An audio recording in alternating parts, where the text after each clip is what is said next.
The Gospel according to Matthew, chapter 22.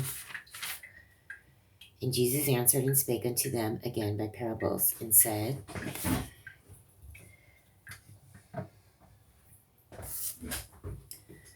The kingdom of heaven is like unto a certain king, which made a marriage for his son, and sent forth his servants to call them that were bidden to the wedding, and they would not come. Again, he sent forth other servants, saying, Tell them which are bidden, Behold, I have prepared my dinner, my oxen and my fatlings are killed, and all things are ready. Come into the marriage. But they made light of it, and went their ways, one to his farm, another to his merchandise. And the remnant took his servants, and entreated them spitefully, and slew them. But when the king heard thereof, he was wroth, and he sent forth his armies, and destroyed those murderers, and burned up their city. Then said he to his servants, The wedding is ready, but they which were bidden were not worthy. Go ye therefore into the highways, and as many as ye shall find, bid to the marriage. Isn't that kind of like what happened? Was it in India recently? Some huge marriage of two people that nobody knows. They're billionaires, and they can't get their own people to go, so they get people from all over the rest of the place to go. That's what it looks like to me. So those servants went out into the highways and gathered together all, as many as they found, both bad and good, and the wedding was furnished with guests. Oh, the wedding was furnished with guests. Can you imagine having all that money and nobody cares about you?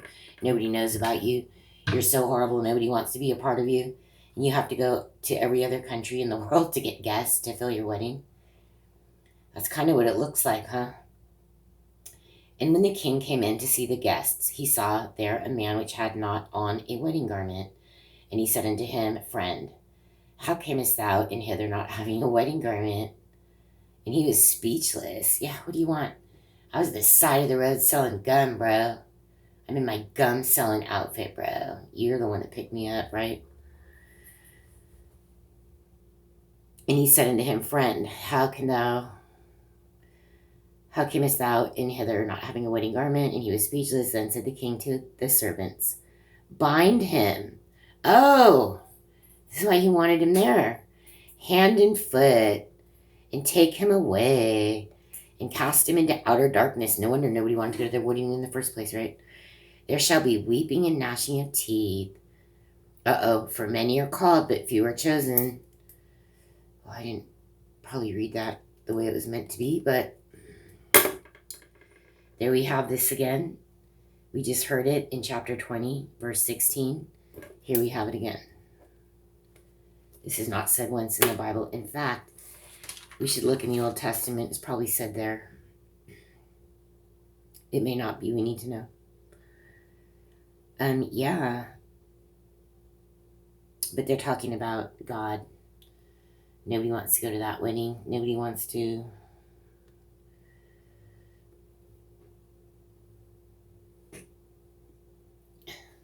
I'm not seeing it right. Nobody wants to go to the wedding of the Lord. Nobody wants to be his bride. He's having a huge wedding. He has a lot of good stuff. But we're all just doing our own stuff. We're tending the field. We're doing this. We're doing that. We're not looking at the word and trying to figure it out. And do the word and do the path.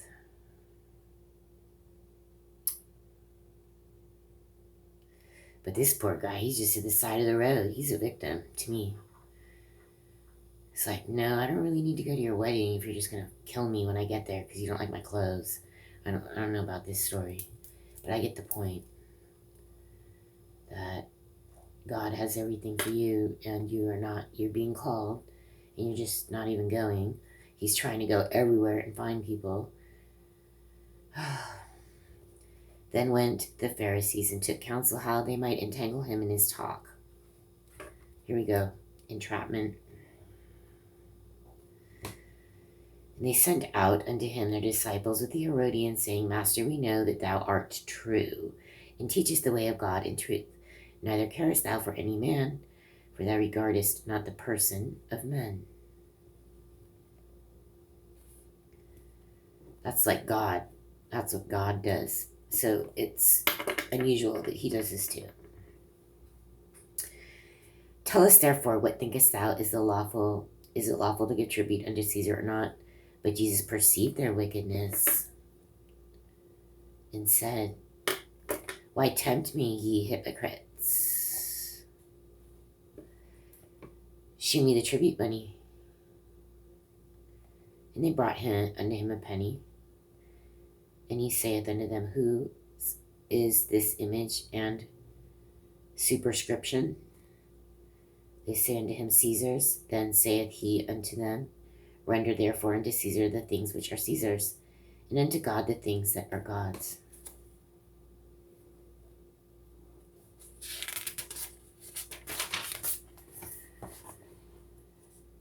When they had heard these words, they marveled, and left him, and went their way. The same day came to him the Sadducees, which say that there is no resurrection, and asked him, saying, Master, Moses said, if a man die having no children, his brother shall marry his wife, and raise up seed unto his brother. Now there were with us 7 brethren, and the first, which he had married a wife, deceased, and having no issue left his wife unto his brother. Likewise the second also, and the third unto the 7th. And last of all the women died also. Therefore in the resurrection whose wife shall she be of the 7? For they all had her. God, what why are they? Ugh. I guess they have to say this because this is just how they are.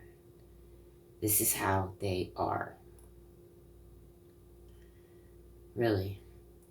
Jesus answered and said unto them, ye do err, not knowing the scriptures, nor the power of God. For in the resurrection they neither marry, nor are given in marriage, but are as the angels of God in heaven. But as touching the resurrection of the dead, have ye not read that which was spoken unto you by God, saying, I am the God of Abraham, and the God of Isaac, and the God of Jacob?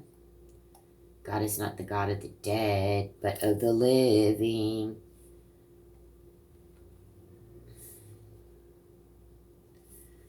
These death worshippers.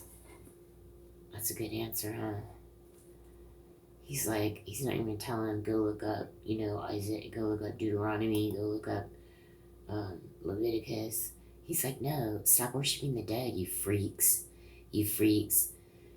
I don't know when the Muhammad stuff started, but it's almost like,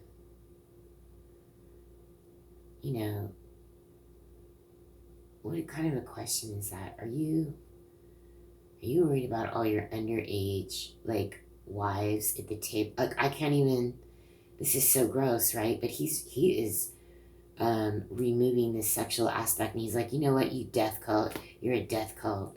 Yeah, and when you get to heaven, you're not going to have 21 virgins, you death cult, because really, if you think about it, you kind of need to suspect, what are they really thinking at this point?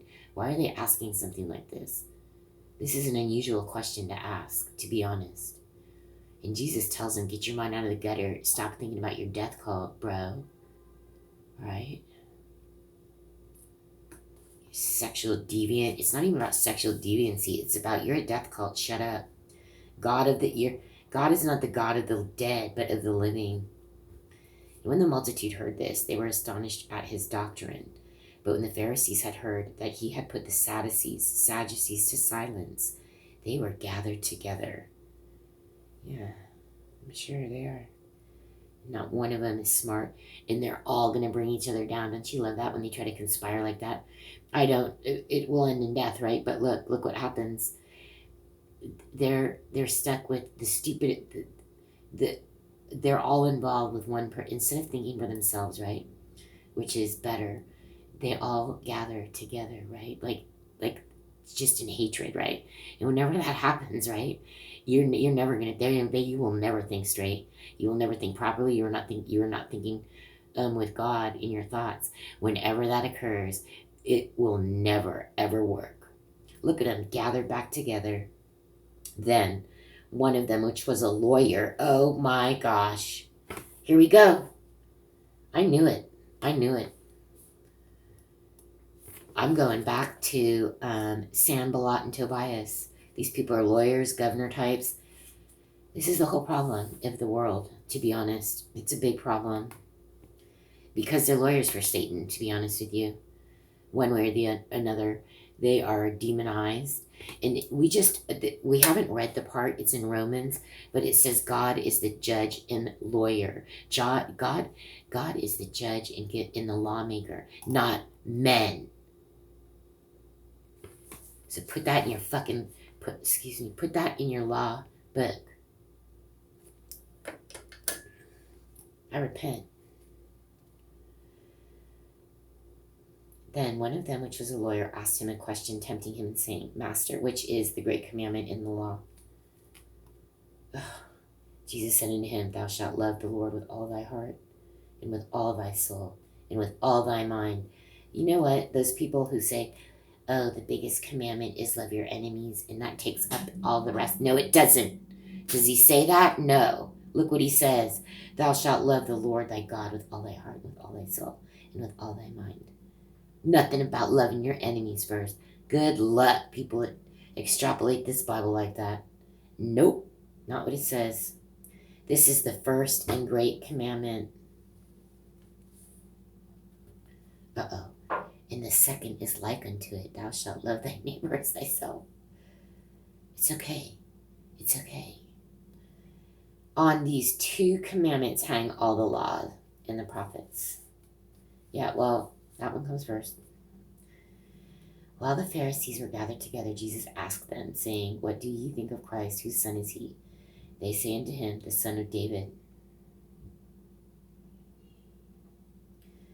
He saith unto them, How then doth David in spirit call him Lord?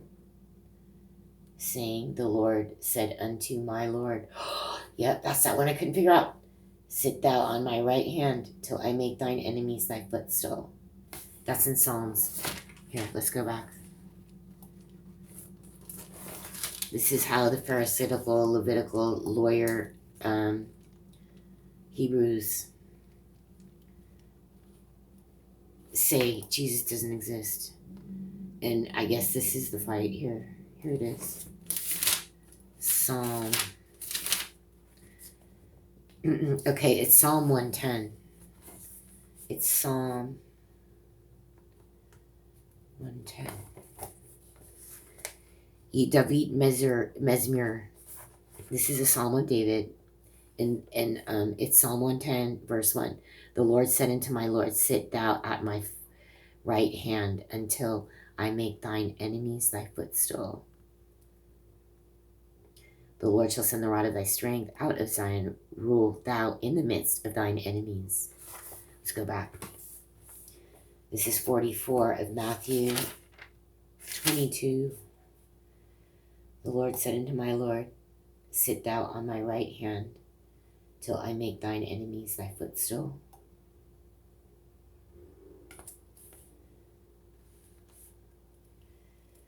So you see this, son of David. But David is already talking about him. He's like, hey bro, David's already talking about me. In Psalms 110, bro. Go check it out. And no man was able to answer him a word, neither durst any man from that day forth ask him any more questions.